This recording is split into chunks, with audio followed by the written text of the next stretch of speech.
شروع کرتا ہوں اللہ کے نام سے جو بڑا مہربان اور نہایت رحم کرنے والا ہے۔ حضرت زید بن ثابت رضی اللہ تعالیٰ عنہ کہتے ہیں کہ نبی صلی اللہ علیہ وآلہ وسلم اپنے خچر پر بنی نجار کے ایک باغ میں تھے۔ ہم بھی آپ کے ساتھ تھے۔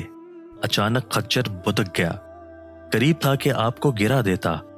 6، 5 یا 4 قبریں تھیں۔ آپ صلی اللہ علیہ وآلہ وسلم نے فرمایا، ان قبر والوں کو کون جانتا ہے؟ ایک آدمی نے کہا، میں۔ آپ صلی اللہ علیہ وآلہ وسلم نے فرمایا، یہ لوگ کب فوت ہوئے؟ اس نے کہا، زمانہ شرک میں۔ آپ صلی اللہ علیہ وآلہ وسلم نے فرمایا، یہ امت اپنی قبروں میں آزمائی جائے گی۔ اگر مجھے اس بات کا خدشہ نہ ہوتا کہ تم اپنے مردے دفن نہ کرو گے تو میں اللہ تعالیٰ سے دعا کرتا کہ تمہیں بھی وہ عذاب قبر سنائے جو میں سن رہا ہوں۔ زید نے کہا، پھر آپ ہماری طرف متوجہ ہو گئے اور کہنے لگے، آگ کے عذاب سے اللہ کی پناہ مانگو۔ صحابہ کہنے لگے، ہم آگ کے عذاب سے اللہ کی پناہ میں آتے ہیں۔ آپ نے فرمایا، قبر کے عذاب سے اللہ کی پناہ مانگو۔ صحابہ نے کہا، ہم قبر کے عذاب سے اللہ کی پناہ میں آتے ہیں۔ آپ نے فرمایا، ظاہری اور باطنی فتنوں سے اللہ کی پناہ مانگو۔ صحابہ نے کہا، ہم ظاہری اور باطنی فتنوں سے اللہ کی پناہ میں آتے ہیں۔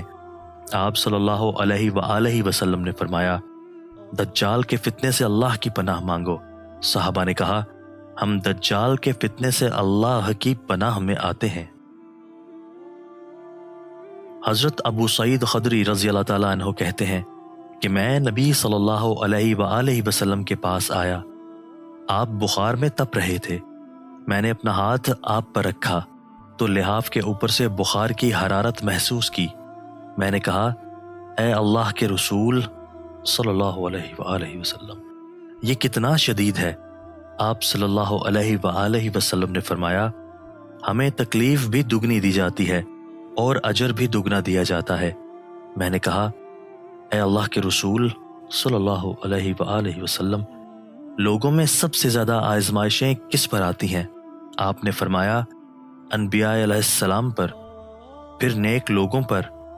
کسی کو محتاجی میں آزمایا جاتا ہے، حتیٰ کہ اس کے پاس صرف وہ چادر بچتی ہے جو اسے ڈھانپتی ہے، اور وہ آزمائش میں اتنا خوش ہوتا ہے جتنا تم میں سے کوئی شخص خوشحالی میں مسرور ہوتا ہے۔